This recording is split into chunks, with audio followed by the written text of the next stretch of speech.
Okay, this isn't Hollywood, but we want to record this too for a reason. So, thank you. Thank you so much for coming tonight, because we all kind of feel like we're doing some changes here, and we want you all to know what we're doing before you really register. Our theme this year is going to be It's All About Family.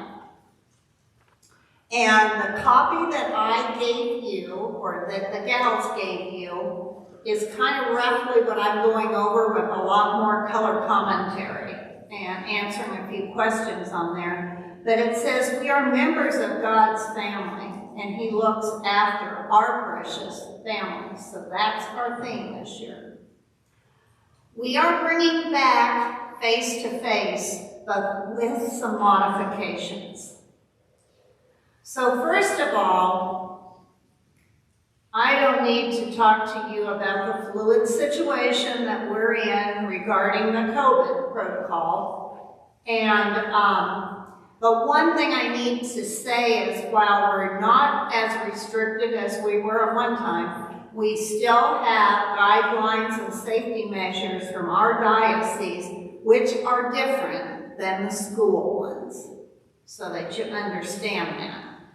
They're not the same thing. They constantly change or are modified, and one thing is proper sanitation is a biggie, and it is in schools too. That's part of the reason for some of the changes at this time.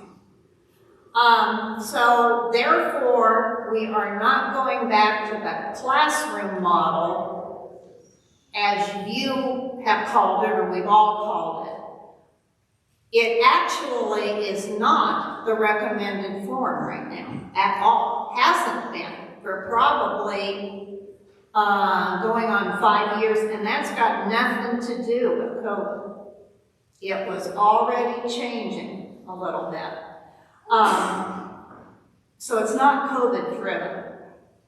We have come to a point where we know that students need to practice their faith just like they practice sports and tumbling and dance, you know. We need more than just one contact hour a week for 6 months, sending them in here, because the family piece is so very important.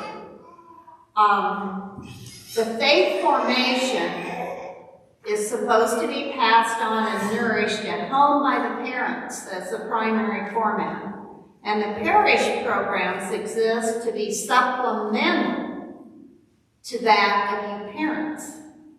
So over the past 5 or 7 years, all the experts in the field have seen a downward spiral in the connectedness between what the kids hear when they do the classroom model and come in here for an hour. And then, that's not, you guys haven't done anything wrong. You guys were trying to learn and figure this out a little bit better. We need to be sure our parents know what they're hearing and are learning. And then there's a better connect. There's been a disconnect that we haven't had. So we all need, us included, to step up to the plate. We've got to stop this trend, you know, that's going on, where these kids come, and I'll give you a few examples myself. Anybody that has taught religious ed could give you examples. But I had an 8th grader that asked me, said, I forgot how to bless myself. You know, how's that go? I've had someone who made their first communion and then didn't come to church, and then was like 7th grade, and we were having a family mass and got all, how do I receive communion? You know, I forget. You know, to me, it's not fair to the kid, you know, that it's not backed up. You know, we have discussions about praying, and do you pray at home? No, we don't pray at home. You know, what do you mean pray at home? I've had that conversation, you know. We come to CCD, we come on to church on Wednesday nights. I said, well, do you come on the weekend? Do you come to Mass? Oh, no, I come on Wednesday. That's church, you know. I'm not, do not think I'm poking at you guys, because I'm not. It's a trend across the nation. So what we are going to go into and transition into, and the time's right now to transition, when we got stopped last year, and it just did not work well. Okay, we're in a transition year, so let's go into this family catechesis model where we help you help your kids, and you're learning at the same time that they are, and you're learning the same thing. So when you go home and you can have a discussion about it, you know what we've talked about. Like I said, many people I've talked to can tell you the minute they hear this, oh, this parish is doing that, and this parish is doing it. It's a widespread movement right now to do this because they know we're not being as effective. Let me read you just a couple of things that I found that we do. Often parents feel they do not know the faith well enough to teach it. And I heard that last year from some people when we tried to go online. With family catechesis, parish leaders meet parents where they are in their faith. It doesn't matter. Nobody's going to be put on the spot. You're just sitting there with your kid. You meet them where they are in their faith and invite them to go deeper. And so you're hearing the discussions. You're hearing what we're trying to say. And another quote is, effective parish leaders recognize that we have lost a generation or two of Catholics. Thus, our work must reach parents as well as children. Effective programs must focus on celebrating family life with the joy of the gospel and growing in faith together. So please don't think anything about this is threatening or anything. It's not. In fact, it's a very non-threatening thing. And the more I think about it and realize what we are trying to do, I think it's got a lot of possibilities for what we can do. So, we are asking a parent to come, or a guardian. We realize, that's got to happen sometimes. A guardian, a grandparent, an aunt, older adult should be at the session with your kids, and you're going to come. You'll see a calendar with what we've got. You come about once a month. Sacramental prep will have to do some things on Sundays to get them in, some extra things. But you'll come and you'll be here with your student, hear what they're saying, see what the lesson is. We send you off with things to do in between before you come back the next time. And we're going to practice, just like the sports. We're going to practice this together. So, we'll have grade 1 by itself. We will have grades 3, 4, 5. We'll meet together because a lot of the programming is similar. We will have grades 6, 7, and 8 meet. Father is going to take 11 and 12th grade like he did 2 years ago, where he meets with them and they just talk about life questions. Stump the priest, kind of. Isn't that what it was like, Father? Give me a question I can't answer. It's kind of informal. He'll meet with them on certain nights in the rectory. Sacramental prep for grades 9 and 10 will be together on the same time. And grade 2 will be together, First Communion. And we'll just keep rotating them through. So you're in on the discussions, you're hearing things, and like I said, there'll be some special events we're going to throw in there too.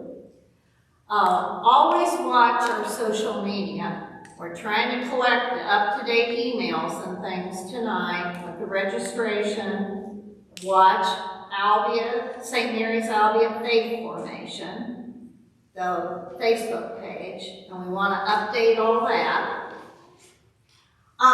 Look at it as opportunity, and I really think it can be.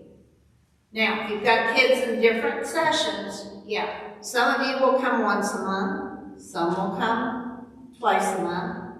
I highly regard it. You notice I'm not saying it's mom, and I'm not saying it's dad. Maybe you want to, kind of fluctuate. Kids, you come with whoever came with you, right? That's okay with you, right? Okay, so 1 hour a month, and yes, some of you will have to go twice or whatever, but look on it positively, because it's got a lot of meat to it, see if, we're going to try it at least for the first semester and see how it goes, how it's coming along, but look at it as opportunity, please. Now, a couple of other little things along the way. The diocese has a program that Linda Hoskins used to come in and teach for us, Empowering God's Children, which is their certification that kids have had what they consider the curriculum for, safe environment and that type of thing. This year, they're offering it online. And so, when you register tonight, you're going to get a form that has 2 pages. If you want to do it online, you sign the form that says somewhere in the future you're going to do it online and we'll give you the directions. Here's what you do. If you want to opt out, sign the other form. And I'm going to make it that simple. I am to the point I really don't care what you do. I really, it's not my biggest high level of interest because I think they get a lot of that in school too. So you decide, you're either going to do it online, sometime in the future, or you opt out. You just got to have one form or the other. Sign tonight. Cancellations. We go by the school district. We got caught twice that I can remember where it got bad after school was let out. But if school lets out early, we're done. If school's canceled that day, we're done. You're familiar with that. But those 2 times, that was real bad, let me tell you. Okay. Intruder policy, I need to mention that. We do have intruder policies in place here, as the schools do. Of course, I'm not going to tell you what it is, but our teachers and people know what it is, and we are cognizant of that. Another little commercial announcement, high school students, we're going to kick off next week. All the high school kids, 9, 10, 11, and 12, normally, with their parents, and this year we're going to hope that happens, because that's how it's been done, Denny Ryan Hunger Hike. And we go around the town canvassing for the things they need for their holiday baskets, and any other needs. We pick up anything that people are bringing us. So, some of us will be going out places, and we'll meet at the gazebo at 6:15 for those that are going to help with it, so we can give you directions. Have a little send-off at 6:30, and then go do our thing. Some of you will stay on the square because last year Neil brought up his trailer, and some people, if they don't feel safe, people come into their house or something, they can come and drop it off there, or people from the country can drop it off at the trailer on the west side of the square, and then our football boys are going to go and unload it for us. That's how they're going to get home. You acted surprised. Okay, the other thing is the schedule, and when I told people what I think is real helpful is find when your kid's involved and circle it. And we'll try to put 2 weeks at a time in the bulletin too, but I think if you hold on to this, watch for those emails, watch for those texts, and be sure I've got your most current information when you sign up.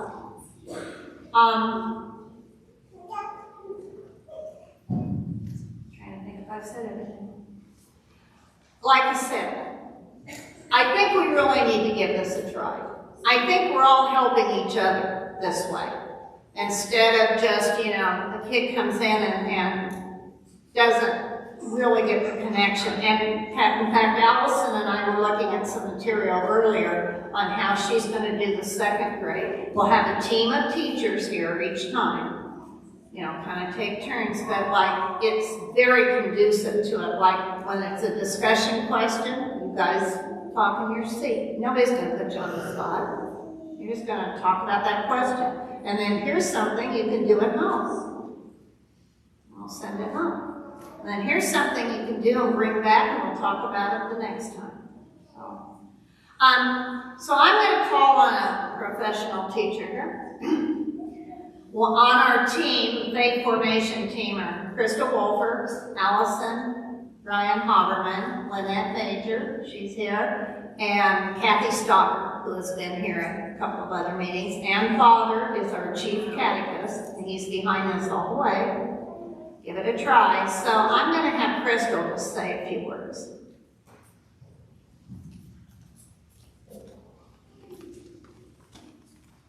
I'm not sure professional teacher is the right word there, but I have been involved with faith formation for a while, so I want to talk a little bit and kind of give you a rundown on some of the positives that could come out of this. I know when you first think, I have to come, I'm busy, I don't have time, and that is your first thought just because we are all very busy. But when we break it down and really look at it, education, academic, at church, anywhere, it all starts at home anyway. I mean, you guys were your kids' first teachers, birth to 5 years old, before you put them in the school system. So most of the things that they learn, their values, all came from you anyway. So some of the positives that you can get out of this by coming is, one, to see your kids learn their faith right in front of you, and you get to be a part of it, which doesn't always happen. So that's cool. So you get to be a part of their conversations, what they're thinking, what their values are that maybe you didn't see until you could see them right there in front of you and talking about it in this kind of manner. I know at home, I was born Catholic, so when I first got started with the faith formation, I was kind of like, I don't know if I really know everything to be able to do this, because a lot of the things you just kind of inherited, I guess, as you went along, and you didn't learn. Well, I did learn it, whether I retained it. I didn't retain specific things that I thought I probably needed to know as a Catholic, and so I was kind of hesitant, I guess, to be a part of the faith formation because of my own confidence and not knowing that.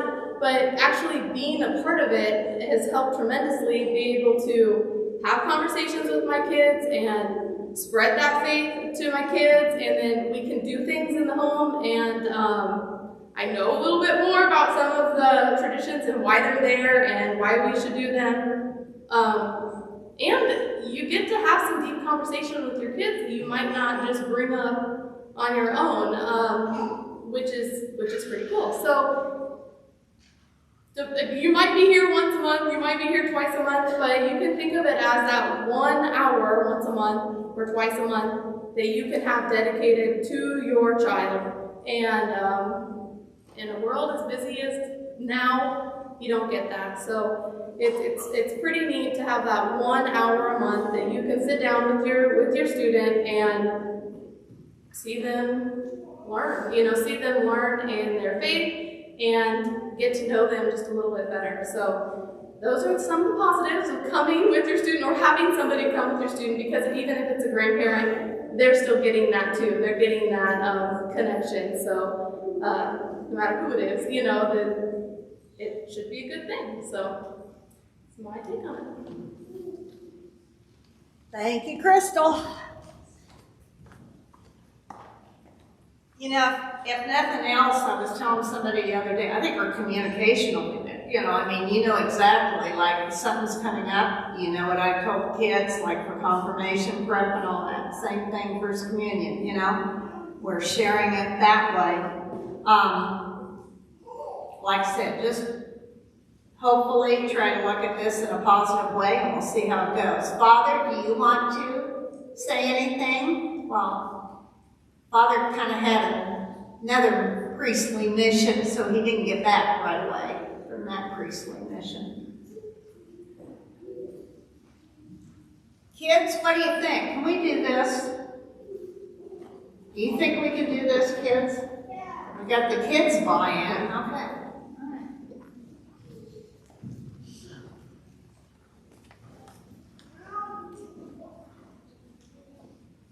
I would just like to encourage us to try, and one of the prayers of my community, and also in one of the Eucharistic prayers that's an option, it talks about, let's see if I can find it here real quick.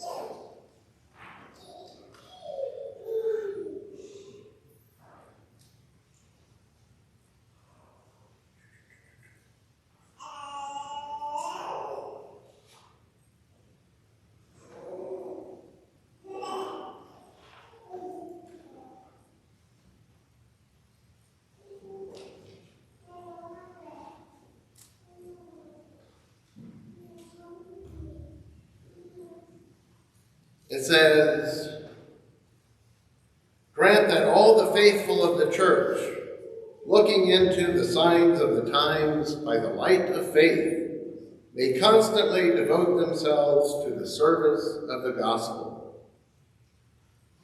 That idea, the signs of our times. What are the signs of our times?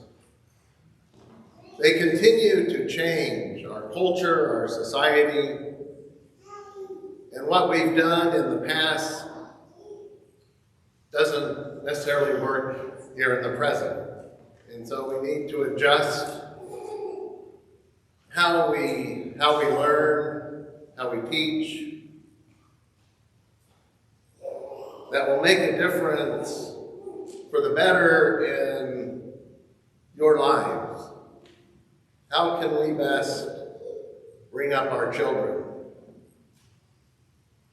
Can we best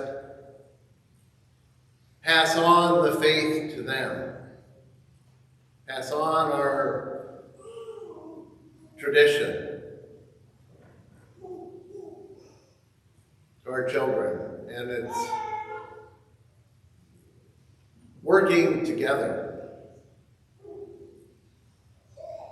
That it isn't all just my job or the catechist job, it's all our jobs. And not just the ones here, but our whole parish. In coming together, that through prayer, through understanding, through learning, that it takes the whole parish working together. And so I invite you as our